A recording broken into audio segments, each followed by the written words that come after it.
Mutual presents The Mysterious Traveler.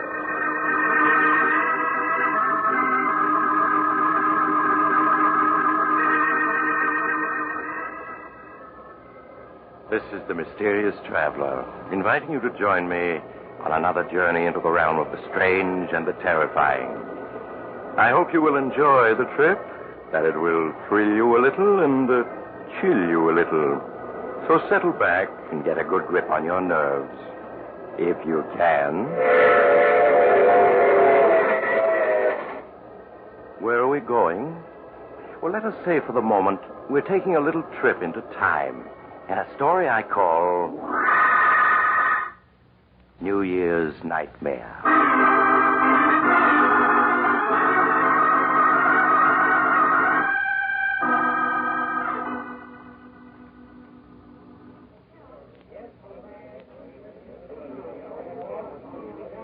As the old year entered its last minute, the crowds at the Club Tropicana were waiting expectantly for the clock to strike midnight. At a ringside table, a lovely young woman angrily whispers to the man with her. Chris, if you take another drink, I'll leave. Oh, Judy, this is New Year's Eve. It'll be 1947 in another minute. Gotta celebrate, don't I? Just one more. Just one more, just one more. That's what you always say. I wouldn't mind if it were just tonight, but you're always getting drunk. Waiter, another bottle of champagne. Nothing I say means anything to you, does it? Do you think because I've forgiven you a dozen times in the past, I'll do it again? But you're wrong, Chris.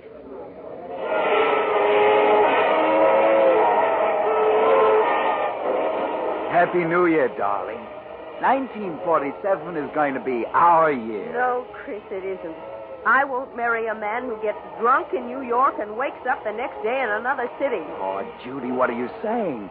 You don't mean that. You know I love you. Yes, Chris, you love me. But not enough to give up drinking. I'll miss you, Chris. Miss you terribly. But I know I'm doing the right thing. Judy, don't talk like that. I couldn't live without you. You know that. Won't you? I'm sorry, Chris. Here's your ring. Will you please take me home? You don't have to leave. If the sight of my drinking is too much for you, I'll go someplace else and do it. Martin will take you home. Happy New Year and goodbye.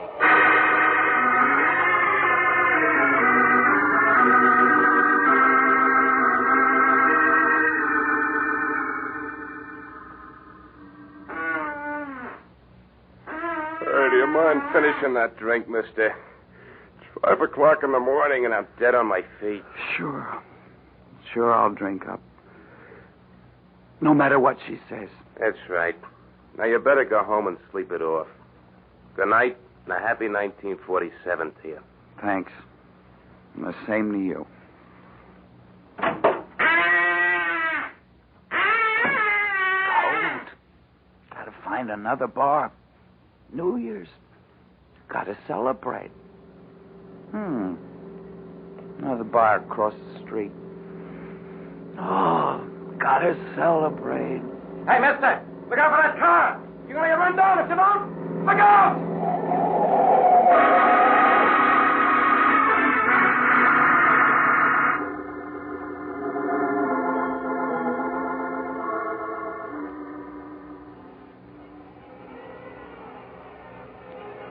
Oh, my head. Oh, it feels so funny.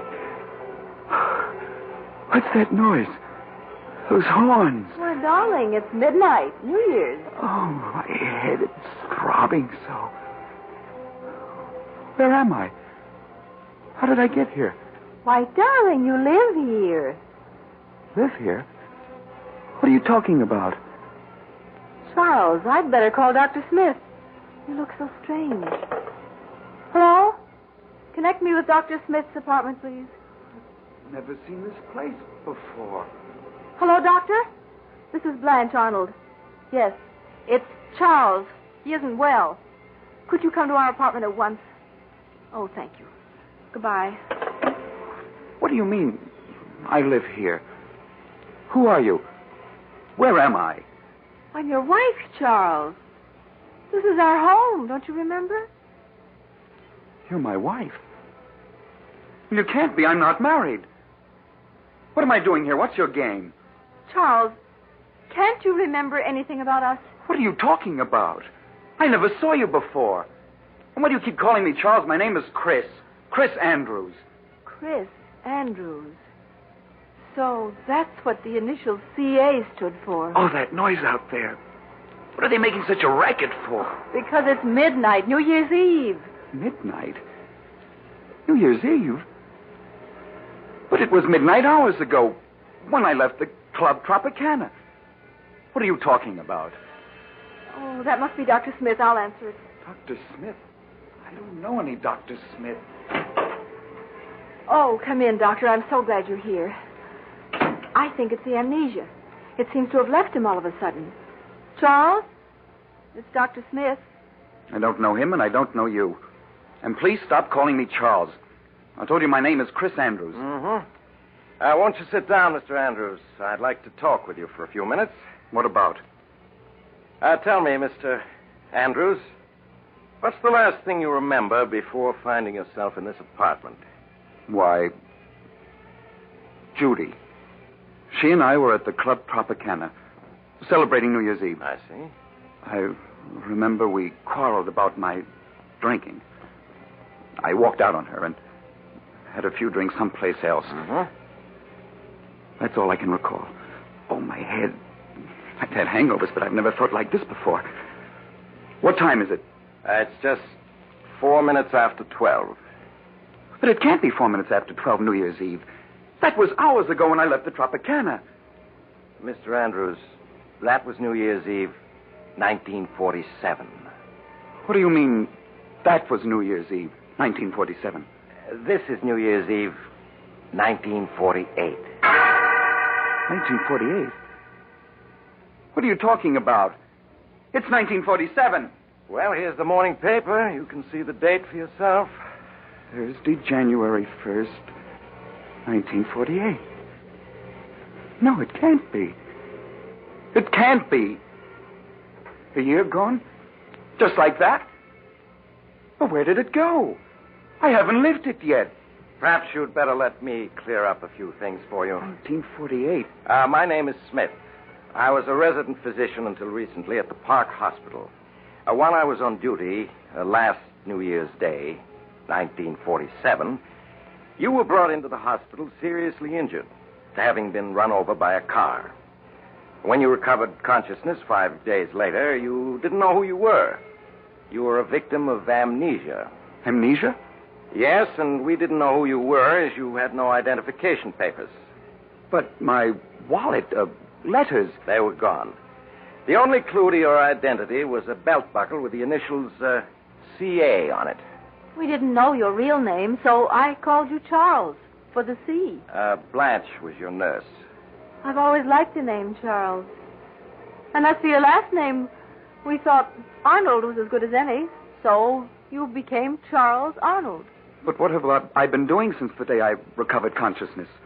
Well, you weren't discharged from the hospital until May. Then you went to work as an insurance clerk. As an insurance clerk? But I don't know anything about being a clerk. I'm a reporter. Well, there was no way of learning what your occupation had been. So when Blanche learned of this opening in an insurance office, you applied for the position. And that's where I've been working up to now? Yes. And then after you got your job, we were married. Married? Charles. Chris. Don't you remember? I'm afraid, Blanche, you really can't. Married? But Judy... Oh, it's like a dream. My head keeps throbbing. I keep expecting to wake up. There's that date in the paper. January 1st, 1948. Doctor, you said he might never get over his amnesia. Well, that was a strong possibility, but apparently the sounds of New Year's brought back his memory. A year gone just like that. Judy. My friends. Job. All gone. Doctor, where am I? What's the address of this apartment house? You're at 5718 North 13th Street, Philadelphia. Philadelphia? But how did I get to Philadelphia? That we don't know. All that I can tell you is that your accident occurred just a few blocks from here. Darling, I know what a shock it must be. Strange. You must have called me darling many times in the past. And yet this is the first time I've ever heard you call me that. Yes. I know. What did you say your name was?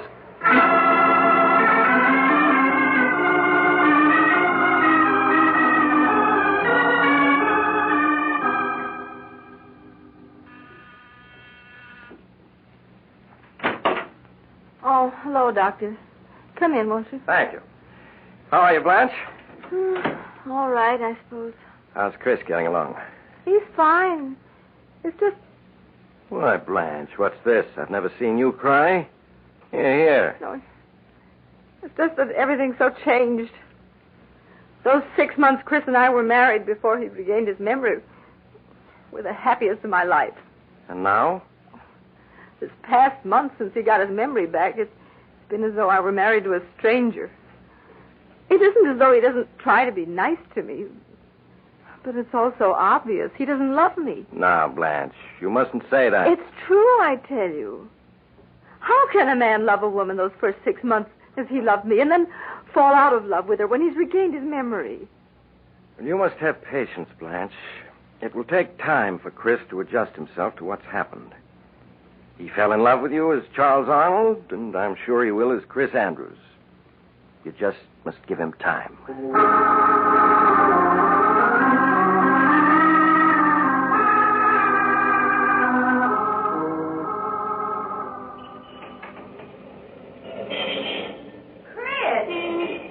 Andrews. Chris, it is you. Judy! Oh, Judy. Oh, just let me look at you. Oh, this can't be true. You're being here. Well, it is. It's been a long time. Yes. A year and a month since New Year's Eve, 1947. Chris, what are you doing here in Philadelphia? I live here. Well, so do I. I got a job with Ryan and Company as a copywriter here a few months ago.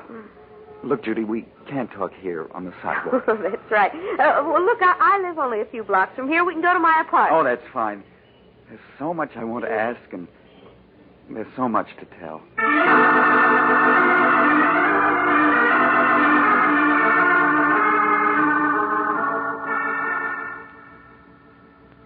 Here, let me have your hat and coat. Thank you. Would you like something to drink? No, I don't drink anymore. Oh? Chris, you have changed. You look so much older. Well, you don't. You're as lovely as that night I saw you last. Thank you, Chris. Judy, you'll have to let me explain what happened after I left you that night at the Tropicana. If you find it difficult to believe, I won't blame you. It still seems like a nightmare to me. That night, after I left you...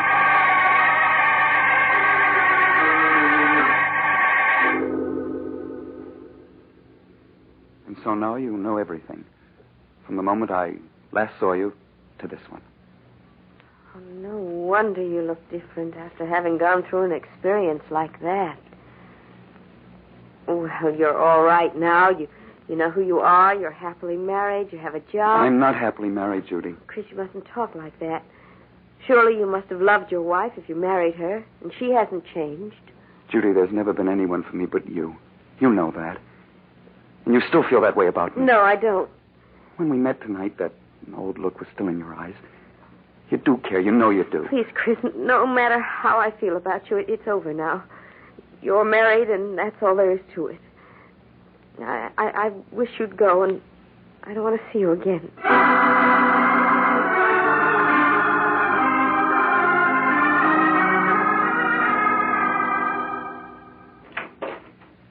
Chris, where have you been? I expected you home from work hours ago. I met a friend. Oh. Oh, you look so tired. Do you feel well? Blanche, this past month I tried my best to be a good husband, haven't I? Oh, you have been, darling. No, there's something missing, and you know it. Oh, it isn't your fault. It's mine. And as a result, we're both unhappy. You mustn't say that, Chris.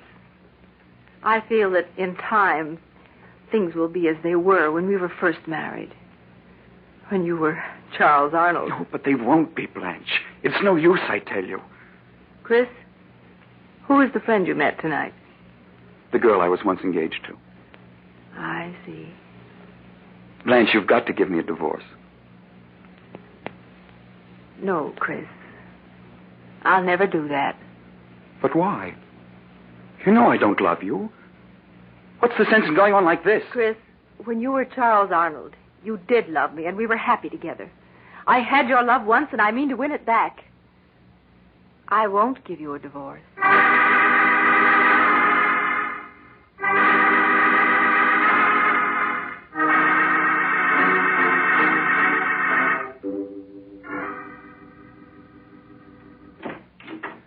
Hello, Judy. Chris, I asked you not to call on me again. Judy, I've got to talk to you. May I come in? Well, all right. But just for a few minutes. Thank you.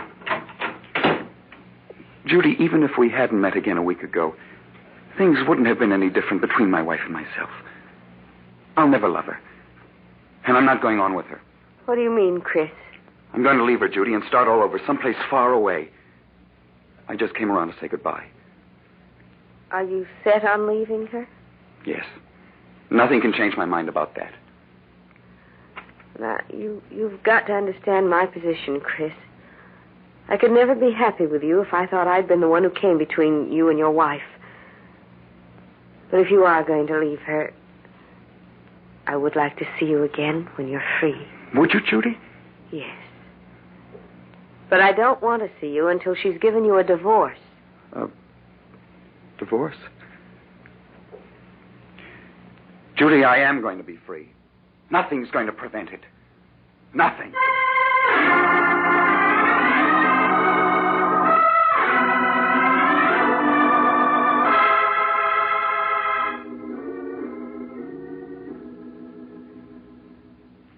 Blanche, how would you like to go out tonight? Go out? Yeah, we might take in a show or go dancing. Didn't I ever take you out when I was Charles Arnold? Oh, why, yes. We used to have wonderful evenings together then. Well, why not now? Unless you don't want to. Oh, Chris, there's nothing in the world I'd rather do. Hey, why the tears? Oh, it's just that I'm so happy. Oh, come here. Did this Mr. Arnold ever put his arms around you like this? Oh, yes, often. Oh, Chris, stop squeezing me so tight. Chris. Sorry, darling. Oh, you almost squeezed me to death. That's so you remember that I'm your husband and not Mr. Arnold. And Blanche. Oh, yes, Chris. I'm taking a week's vacation soon. What do you say if we go up to the Adirondack Mountains for a week of winter sports? Oh, Chris, I'd love to. Well, it'll be like a second honeymoon.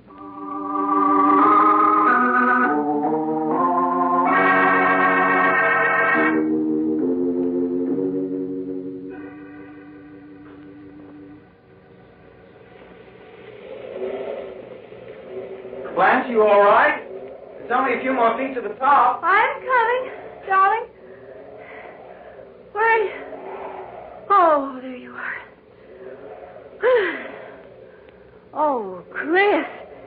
Oh, the view is wonderful from here, isn't it? You're right. Being up here is like being alone in the world.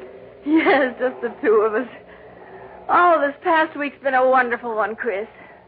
I've never been so happy. Nor have I. Oh, be careful, Chris. Don't go so near the edge. That canyon's 4,000 feet deep. Oh, this ledge is perfectly safe. Come over here and take a look at the valley below. All right. Ooh, please keep your arms around me, Chris. Looking down like this frightens me. There. You're safe in my arms. Chris, why are you looking at me that way? What way, dear? I don't know. Is your head throbbing again? No, dear. I don't suppose you've changed your mind about giving me a divorce, have you? Giving you a divorce? But I thought we were so happy together. Yes, that's the impression I meant people to get. Chris, you can't be serious. Why, everything's been wonderful these past few weeks. Oh, I see it won't be any use trying to talk you into it. What do you mean? I'm sorry, Blanche. I don't want to do this, but you've given me no alternative. It's really your own fault. that you must die. Let go of me. No use struggling, darling. No one can see or hear you, and you can't possibly escape. You can't throw me off that ledge, then I'll hang you. I don't think so, dear. We've been so happy these past few weeks. I'm sure the police will see it as an unfortunate accident. Stop pushing me toward the edge. Chris, don't. I'll give you a divorce. I'll give you anything. I'm afraid it's too late for that.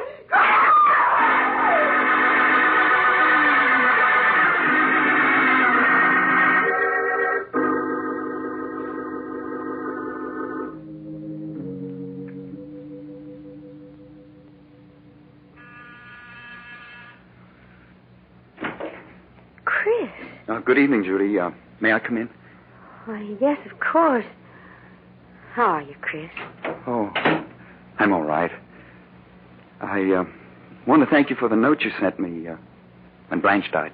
I can't tell you how sorry I was to hear about it, Chris. Yes, it all happened so quickly. What have you been doing since then? Oh, just working. Trying to straighten myself out. Yes. Judy, perhaps I shouldn't talk about it now, seeing that Blanche has only been gone a month, but I've been thinking of leaving town. Will you come with me? Please sit down, Chris. You make me nervous walking back and forth like that. All right. But you haven't answered my question. Well, it isn't easy to answer. Well, it would be if you said yes. I see in your eyes you mean no. Why? Chris, I've met someone else recently. Someone else?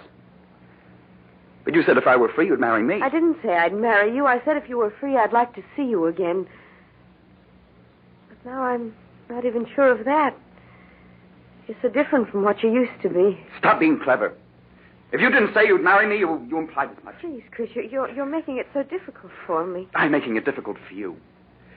And I suppose what I've been through doesn't count. I risked my life to get you. Risked your life? Chris, what are you saying? Are you such a fool as to believe that Blanche fell off that mountain?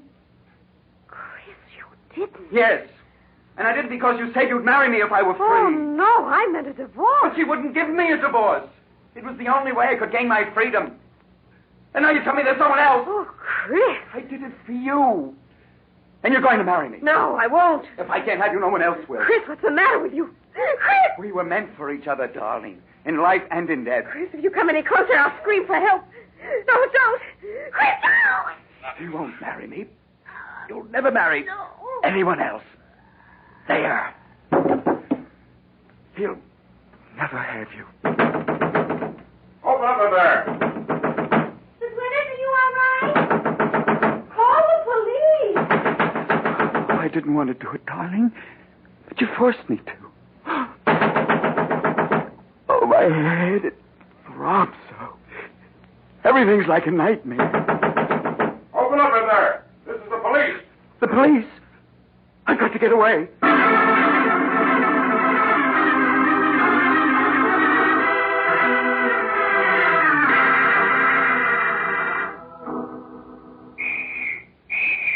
Oh, they're closing in on me. There's no escape from this room. Let's work our way down from this end of the rope to the other. They'll never take me alive. Never. I've got 5 bullets. 4 for them and the last for myself. Take it easy now, Joe. Maybe had me hand one of those chimneys. Oh, my head. It keeps throbbing so. If I could only think. All this can't be real. It's like a horrible dream. It is a coming for me. Wait. There's someone behind that chimney over there. Get under cover. They'll never take me alive, never. I'll show them.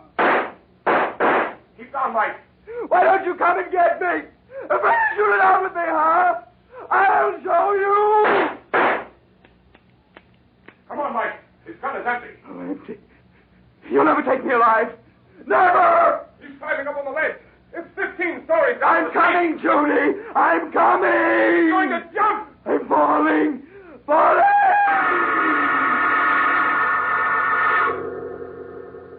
You'll never take me. Never. I'm falling. Falling. Doctor, the patient's recovering consciousness. Yes, you're right. He's opening his eyes. Oh, my head. It throbs so. Where am I? Oh, it was a dream. Not real. Oh, thank heaven. Now, you must be quiet. You've been in a serious accident. Accident? Yes. You were hit by an automobile New Year's morning. Would you mind telling me your name? There weren't any identification papers in your clothing, and we'd like to inform your relatives of what's happened. My name? It's... I can't remember my name. I see. Well, what about your address? Can you remember that? No. No, I can't remember anything. Now, you mustn't get excited. It'll all come back to you. You received a fractured skull from the accident. There was a mountain. Mountain? You mean you live near one? I don't know. There was a mountain, and the police were chasing me. And I jumped off a high building. It's all mixed up. You probably dreamed that while you were unconscious. But you're all right now. Just need rest and quiet. Where am I? You're in the Park Hospital, Philadelphia. Philadelphia? What day is it? It's January 5th, 1947. It's 7:26 in the evening. And you don't know my name? No, all we have is your belt buckle with the initials CA. C.A. Nurse, will you look after the patient now? I'll be in to see him later tonight. Yes, Doctor. Are you comfortable? The initials C.A. What do you suppose they stand for? Perhaps the C is for Charles? Charles? Charles. I don't know. Well, suppose I call you Charles, just for the time being. I always liked the name Charles. All right. What's your name? I'm Miss Thompson, but you can call me Blanche. And Charles, let me be the first to wish you a happy 1947.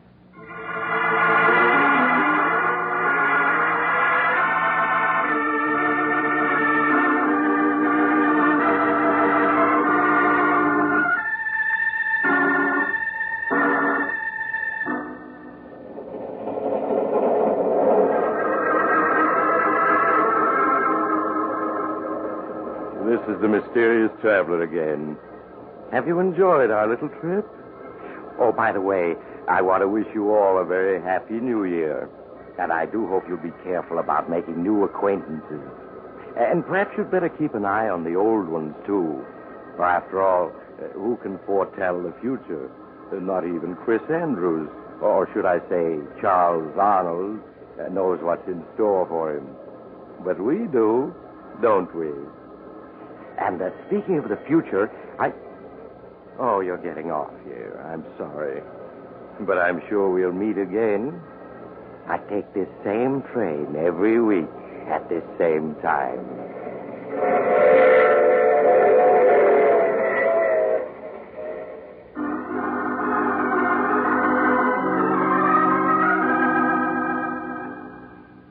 You have just heard The Mysterious Traveler, a series of dramas of the strange and terrifying. In tonight's cast were Maurice Tarplin, Stuart Brody, Louise Fitch, Hester Sondergaard, and Mort Lawrence. Original music was played by Doc Whipple. The Mysterious Traveler is written and directed by Bob Arthur and David Cogan. Listen next week over most of these stations to a tale titled No Grave Can Hold Me. Another Tale of the Mysterious Traveler.